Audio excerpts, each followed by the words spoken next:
Hey there YouTube, this is Braden with Midwest Websites, your solution for business website design and search engine optimization.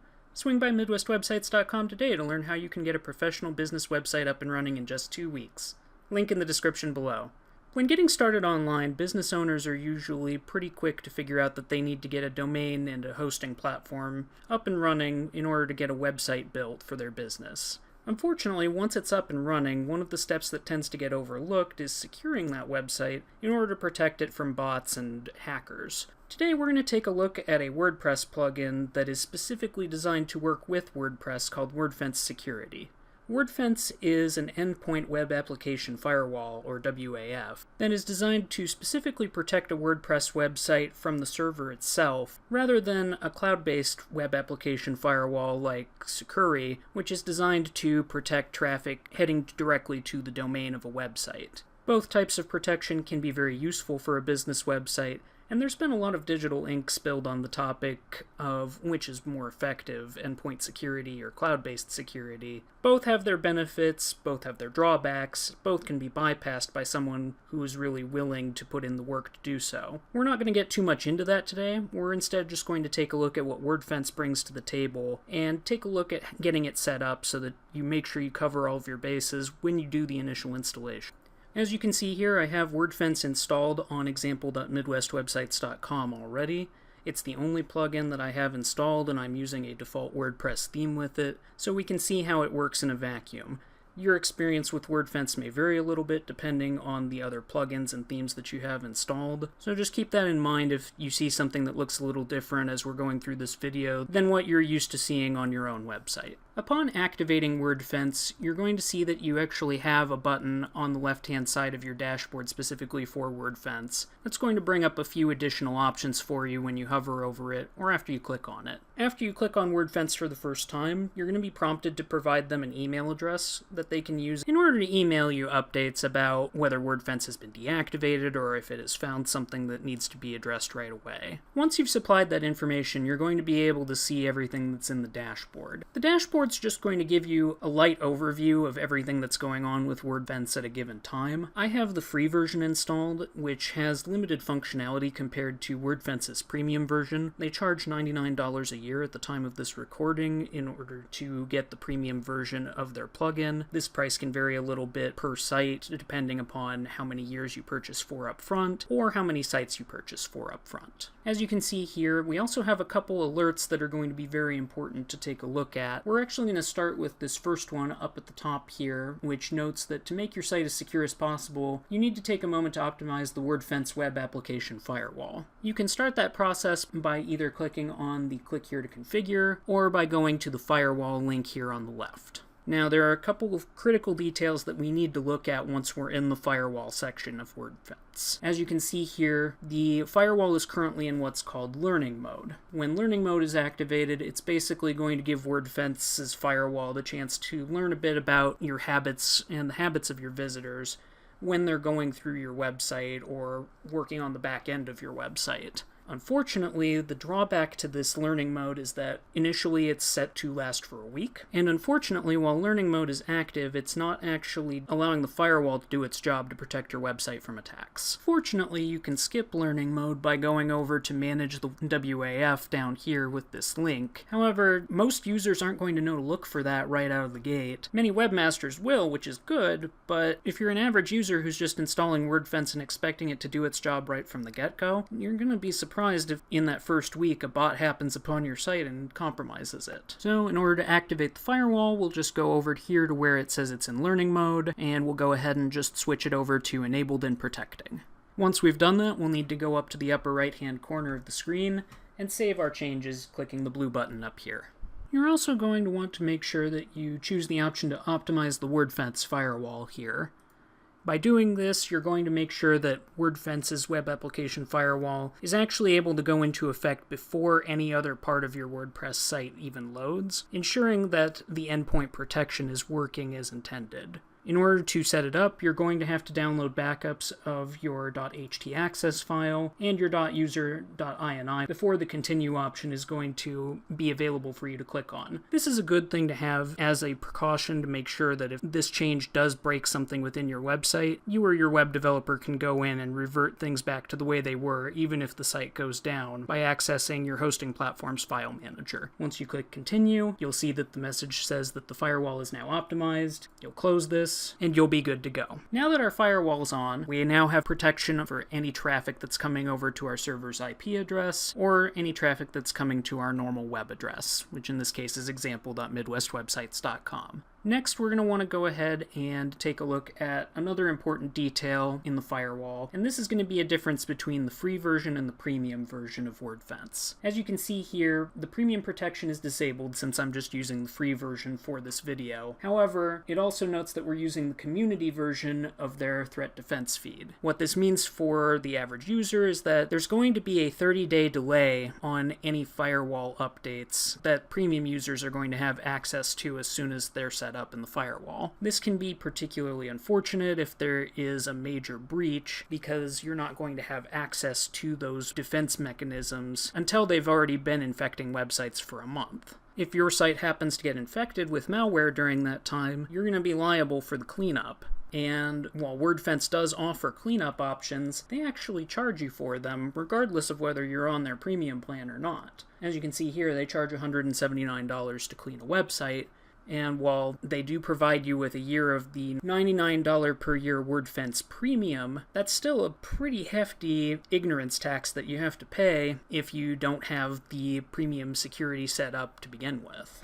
Additionally, as you can see here, if Wordfence is especially busy, $179 is only the low end of what you can expect to pay. As you can see here, their prices are actually 20% higher than usual, which means that you're going to be paying closer to $220 to get this taken care of in a timely manner. Additionally, Wordfence only operates during standard business hours Monday through Friday, so 8 a.m. to 5 p.m. Eastern Standard Time. While they do say that they are able to get sites cleaned up within a business day could leave you hanging for an entire weekend if an attack is unfortunately timed, which is a long time to go without your website, especially since the weekend tends to be a busier time of the week for most businesses.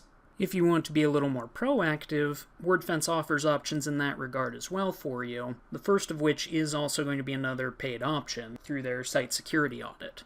As you can see here, it is subject to a similar multiplier as the cleaning, and it's the same price as the cleaning. So if you're looking to be proactive and prevent yourself from having to do multiple cleanups, this isn't a bad option as far as covering your bases to make sure that you don't have any major security vulnerabilities, but it's still going to be a fair chunk of change up front. For what it's worth, if their sample report here is any indication, it's a very, very thorough checklist. They cover a lot of different areas of security. As you can see here, this is a general audit report checklist on a pass-fail system, but they also go into some additional information down here, supplying additional details about why certain sections are failing, and they also have some security elements that they review in this report as well. Not too shabby for the $220 you're going to be paying, but it's a bit of an upfront investment for something that most web developers are going to have taken care of for you out the gate. Another option that you can utilize is actually found in the scan section of the Wordfence dashboard here. With it, you can actually see the different parts that it scans for on the free or premium versions. As you can see here,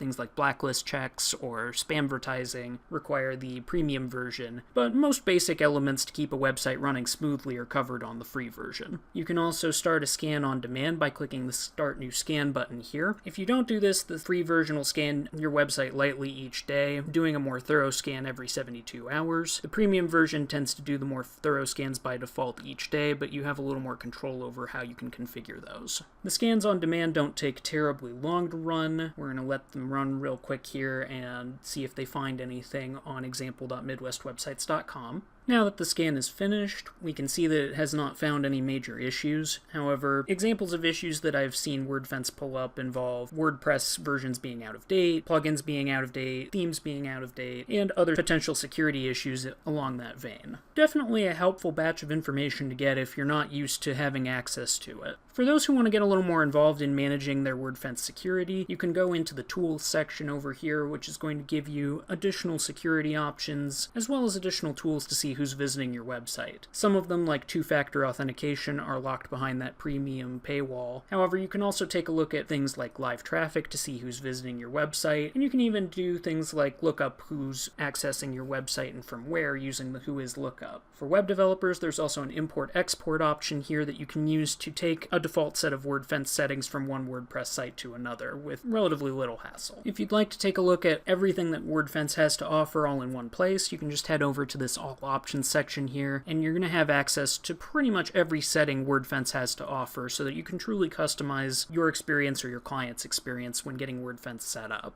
Wordfence Premium also offers a couple other features that we haven't touched on yet, and those are the real-time IP Blacklist and the real-time malware signature updates. Much like the firewall, the malware signature updates are going to be updating pretty consistently as Wordfence gets data on potential vulnerabilities, and you'll have access to those right away.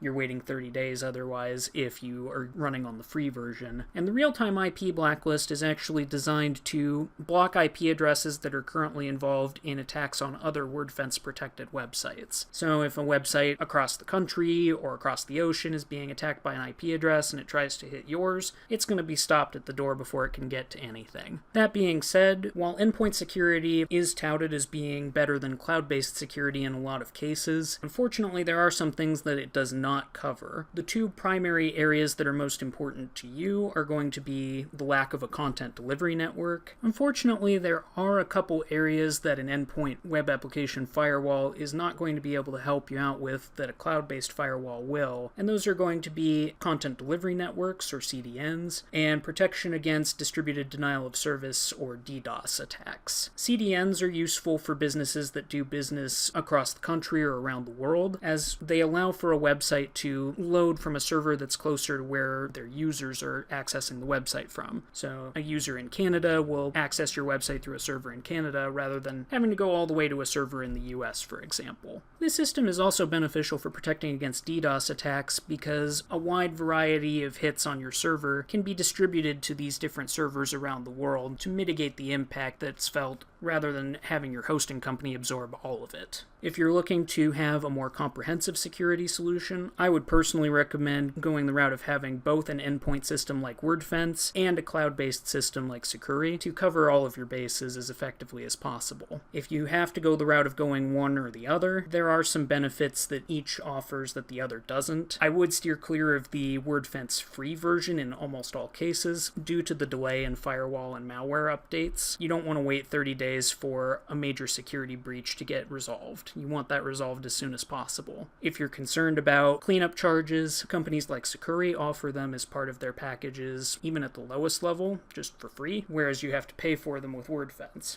Trade-off being more sophisticated attacks on your website can completely bypass that firewall, so you might be down if someone decides that they want to target your website specifically and are dedicated to keeping it down.